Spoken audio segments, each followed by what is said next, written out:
रिश्ता शौहर बीवी का। मगर आयशा सिद्दीका क्या कहती हैं, ये बात रसूलुल्लाह ने फरमाया है। और सुनो, अज़वाजे मुतहरात से इस उम्मत का रिश्ता क्या है?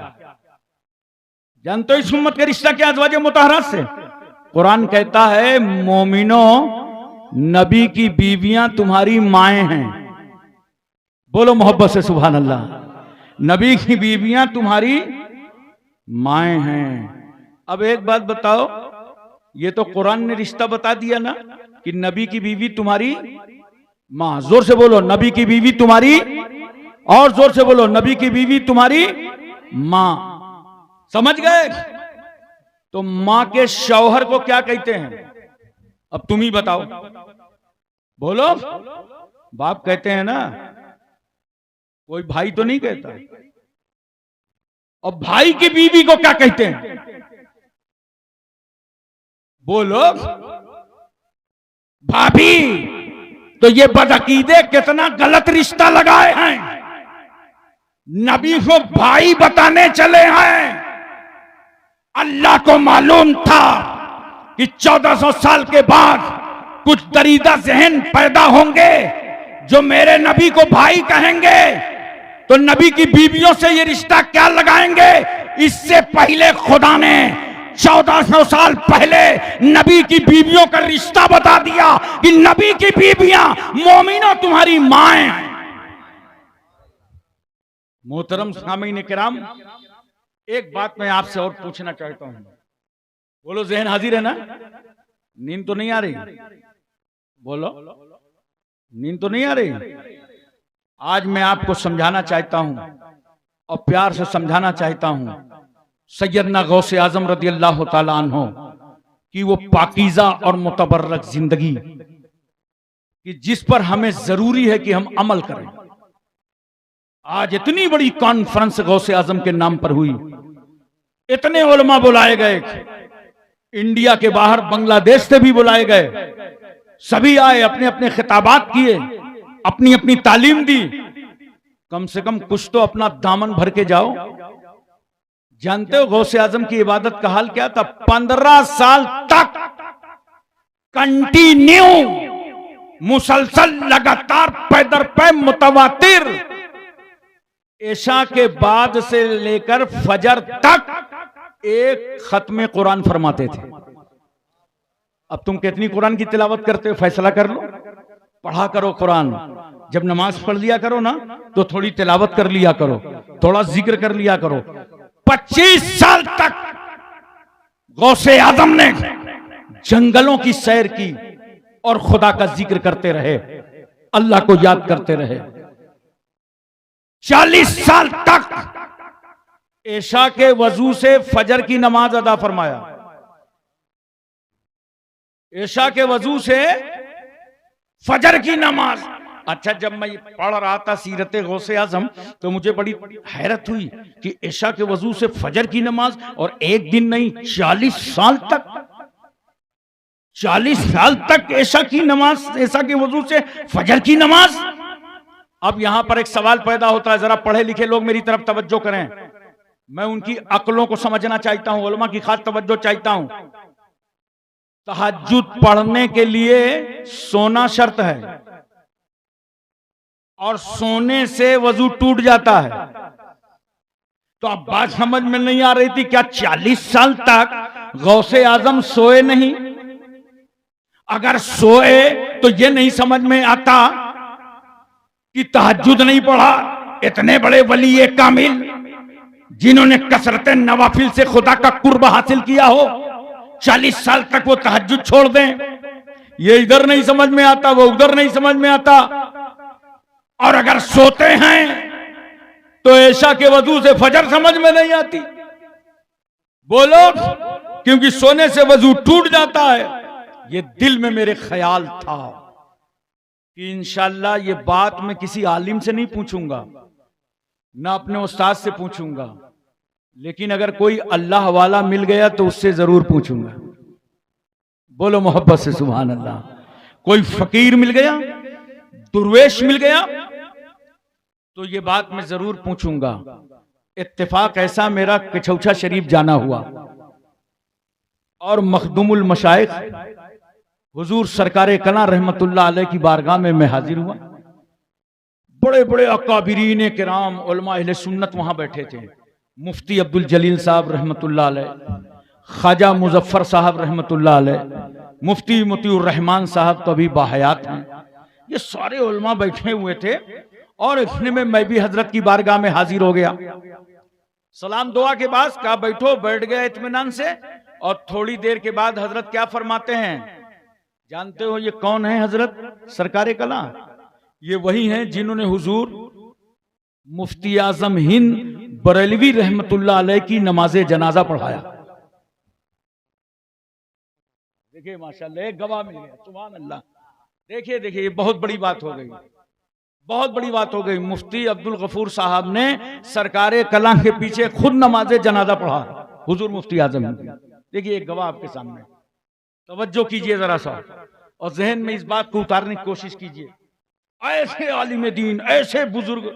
तो हजरत की महफिल में तमाम उलमा बैठे थे, हजरत ने हमें बैठा लिया और उसके बाद इरशाद फरमाते हैं, अरे भाई आजकल कुछ लोग मेरे जद्दे करीम सैयदना गौसे आजम की 40 साला नमाज ही में उलझे हुए हैं। अल्लाहु अकबर कबीरा।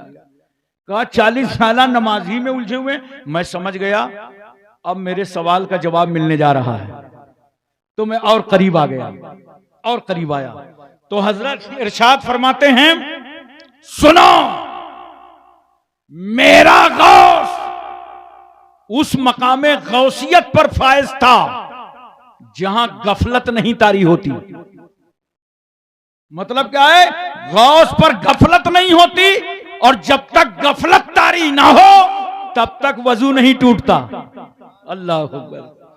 इसका मतलब गौसे आजम सोते भी थे मगर गाफिल नहीं होते थे, इसलिए उनका वजू नहीं टूटता था। ऐशा के वजू से फजर की नमाज अदा फरमा लेते थे। मोहतरम हजरात, एक बात और सुनिए। जब इसको मैंने और फिक्र की किताबों में देखा तो ये मसला और आसानी से समझ में आ गया। वो कैसे? देखो नमाज पढ़ते हो ना, जुमा वाले दिन जुमा पढ़ने जाते हो, बोलो मस्जिदों में। बहुत सारे अल्लाह वाले तो ऐसे हैं कि इनको नींद मस्जिद ही में आती। जुमा वाले दिन खूब मौज मस्ती से सोते हैं, इधर गिर रहा है, कोई उधर गिर रहा है, कोई आगे गिर रहा है, कोई पीछे गिर रहा है, कोई आंख बंद किया। अबे 20 मिनट का टाइम भी आज इमाम साहब को नहीं दे रहे हो कि कुछ कीमती बातें सुन लो। चारों तरफ गिर रहे हो, पलट रहे हो। जुमा वाले दिन बहुत सोते हैं लोग। क्यों सोते हो? इसलिए कि वहां अकेले पड़ जाते हो। जो साथ में लगा रहता है ना, वो तो मस्जिद के बाहर ही रह जाता है।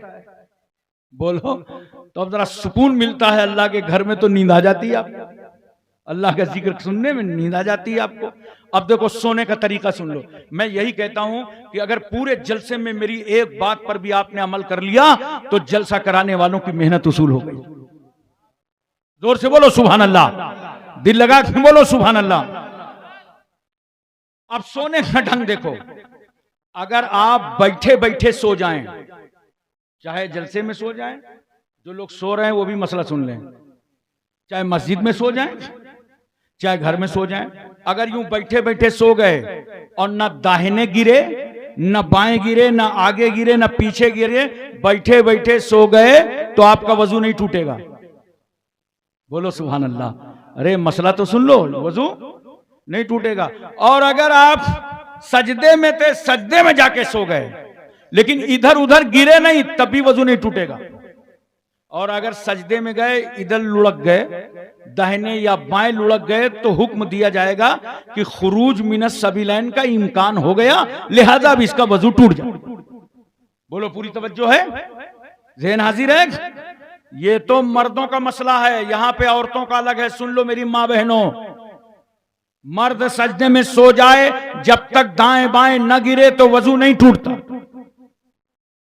लेकिन औरत जब सजदे में जाती है, दाएं बाएं गिरे या न गिरे, अगर औरत सजदे में सो गई तो वजू टूट जाएगा। क्यों? मर्द के सजदे में जाने का जो तरीका है उसमें इस्तिरखा नहीं पाया जाता, आज़ा में ढीलापन नहीं होता। औरत के सजदे में जो जाने का तरीका है उसमें इस्तिरखा पाया जाता है, आज़ा में ढीलापन। इसलिए हुक्म दे दिया जाएगा कि ये सो गई थी, लिहाजा इसका वजू टूट गया। दोनों मसले समझ में आ गए? बोलो। कसम खुदा की, अगर एक मसला आपने ये याद कर लिया दीन का और 10 आदमियों को बता दिया तो ये पूरी कॉन्फ्रेंस से कामयाब हो गई। बोलो, पूरा जहन हाजिर है ना? पूरी तवज्जो है? अब मैं एक बात आपके सामने और अर्ज करना चाहता हूं, मोहब्बत के साथ बताना चाहता हूं कि जब गौसे आजम ऐसे मकाम पर जहां गफलत नहीं तारी होती, गाफिल नहीं होते, वजू नहीं टूटता। अरे भाई, जब मोमिन सो जाए नमाज में और मोमिन का वजू न टूटे तो जो मोमिनों का मोमिन हो, जो मोमिनों का इमाम हो, उस गौसे आजम का वजू कैसे टूटे? हजरात, गौसे आजम गौस ऐसे ही नहीं बनता, आसानी से नहीं बनता है। और जानते हो, गौस की नमाज जनाजा गौस ही पढ़ाता है। तवज्जो है? गौस की नमाज जनाजा गौस ही पढ़ाता है। पूरी गौसे आजम की तारीख पढ़ डालो, इतने फतवे लिखे, इतनी किताबें लिखी, इतनी जिंदगी गुजारा, इतने मुरीद थे, सब कुछ मिलेगा। ये नहीं मिलेगा कि गौसे आजम रदियल्लाहु ताला अन्हु की नमाज जनाजा किसने पढ़ाया। अगर किसी को मालूम हो तो बताओ, मेरे इल्म में इजाफा हो जाएगा। ये नहीं मिलेगा कि गौसे आजम की नमाज जनाजा किसने पढ़ाया। क्यों? इसलिए कि गौस की नमाज गौस पढ़ाता है। जब जनाजा रखा गया होगा तो उस जमाने के जो गौस रहे होंगे वो आए होंगे और नमाजे जनाजा पढ़ के चले गए। जैसे हुजूर मखदूम समनानी कछौचवी, तारिक उस सल्तनत गौसुल आलम मखदूम अशरफ कछौचवी की नमाज जनाजा किसने पढ़ाया? बताए मुझे कोई, मेरे इल्म में इजाफा हो जाएगा। पूरी तारीख मिलती है, रिसाले कबरिया मिलता है, फतावा अशरफिया मिलता है, सहाइफ अशरफी, लताइफ अशरफी, कितनी किताबें उनकी तरफ मंसूब हैं, सारी किताबें मिलती हैं।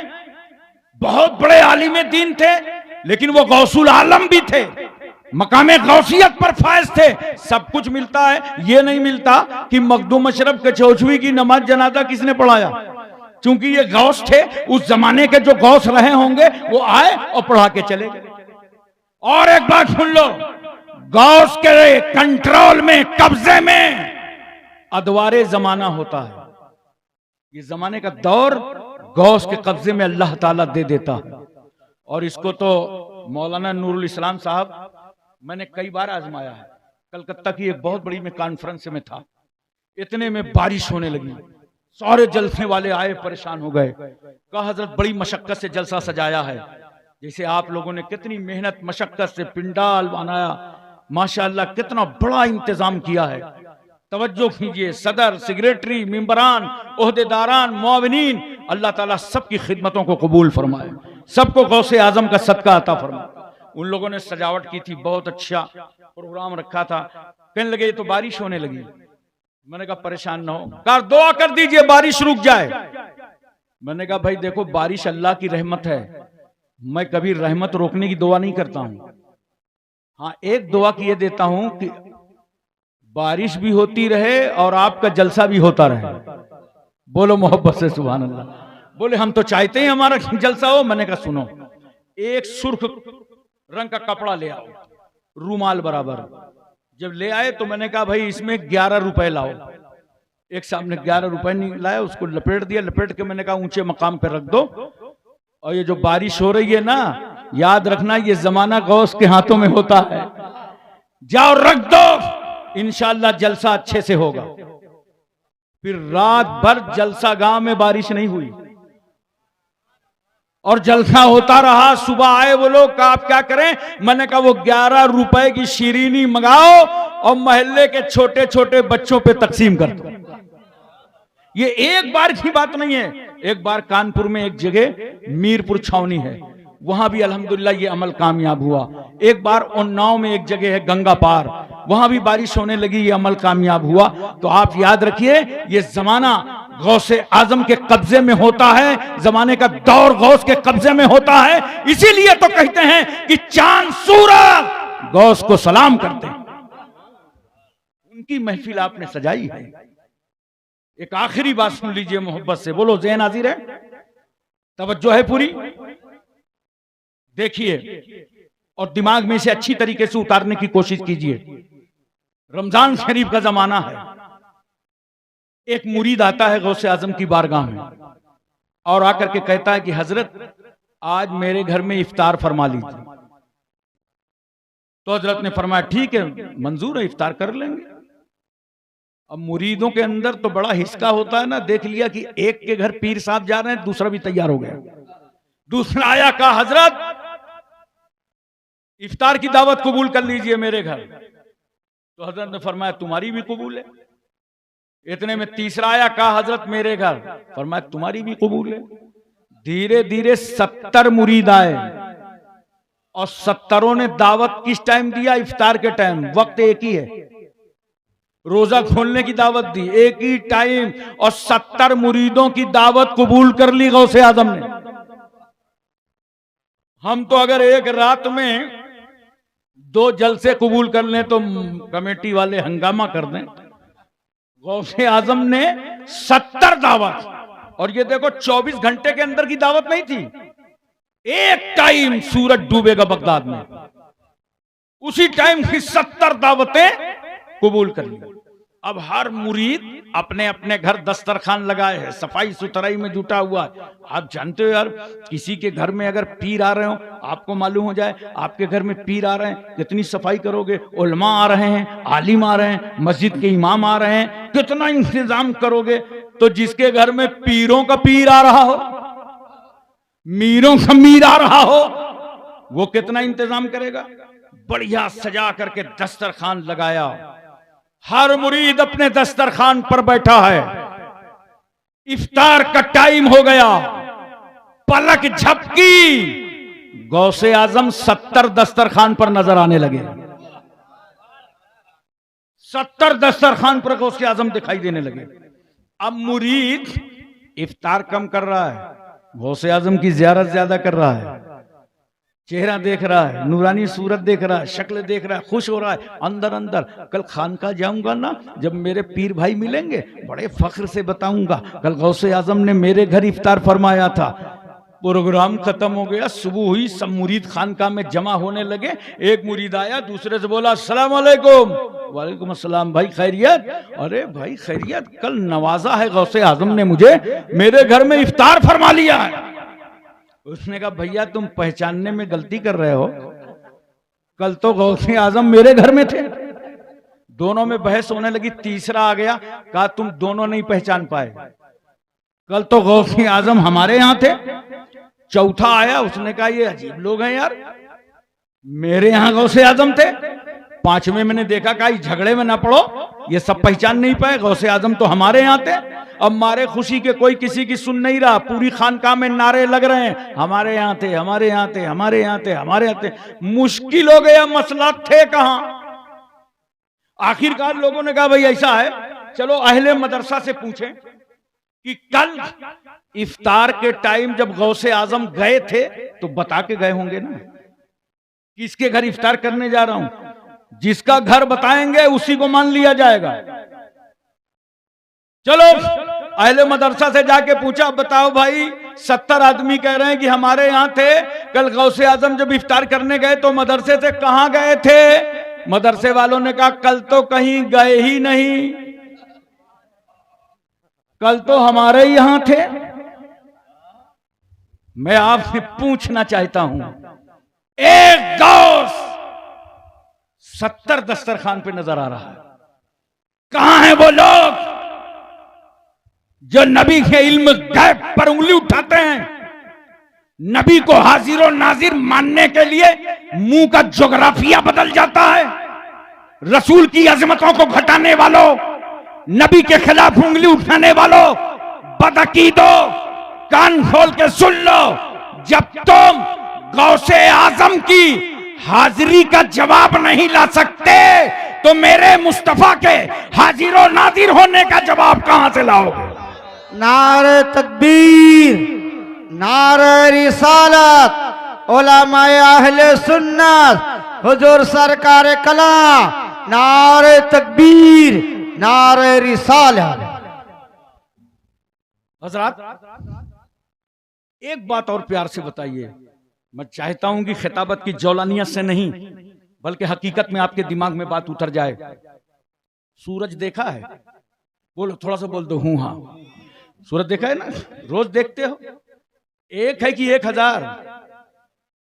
एक ही तो है सूरज। अच्छा, कल शाहपुर वाले तय कर लें कि एक सूरज को हर आदमी अपने अपने हाथ में देखेगा और सूरज एक है। 24 आदमी खड़े हो जाना, लेकिन एक शर्त है, हाथ में आईना ले लेना।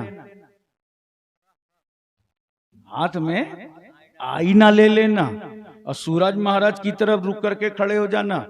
24 आदमी खड़े होगे ना तो एक सूरज 24 आईने में नजर आएगा। अच्छा, अगर 100 आदमी खड़े हो जाएं तो 100 आईने में, 1000 आदमी खड़े हो जाएं तो 1000 आईने में, पूरा ग्वाल पोखर खड़ा हो जाए तो जिसके जिसके हाथ में आईना वहां वहां सूरज। अब एक बात बताओ, अगर आईना के बजाय, शीशा के बजाय कोई पत्थर दिल आदमी पत्थर लेके खड़ा हो जाए तो पत्थर पर सूरज नजर आएगा? पत्थर पे सूरज दिखाई पड़ेगा? नहीं, सूरज देखने के लिए आईना चाहिए। अरे बोलो, सूरज देखने के लिए आईना चाहिए। पत्थर पे सूरज नजर नहीं आता। इसी तरह गौसे आजम को देखने के लिए दिल आईना चाहिए। नारे तकबीर, नारे तकबीर, नारे रिसालत, मसलके आला हजरत, गौस का दामन, गौस का दामन, नारे तकबीर। वाह वाह वाह, क्या बात है। तवज्जो कीजिए जरा सा। दिल आईना चाहिए। पत्थर दिल पे गौसे आजम नजर नहीं आते। दिल है पत्थर, ढूंढ रहा है गौसे आजम को। अरे दिल को पहले आईना बनाओ। इसीलिए तो मैं कहता हूं, वो सीना सीना नहीं है जो नबी की मोहब्बत का मदीना ना हो। नबी की मोहब्बत का मदीना बनाओ। इसलिए तो हम कहते हैं, नजदियों, बदअकीदों, वहाबियों, रसूलुल्लाह के गुस्ताखों, तुम्हारे पास इतनी गोलियां नहीं हैं जितने सुन्नियों के पास सीने हैं। सुभान अल्लाह, सुभान अल्लाह। हमें जीने में वो मजा नहीं आता जो मदीने वाले के नाम पर मर जाने में आता है। वाखिर दावाना अनिल हम्दुलिल्लाहि रब्बिल आलमीन।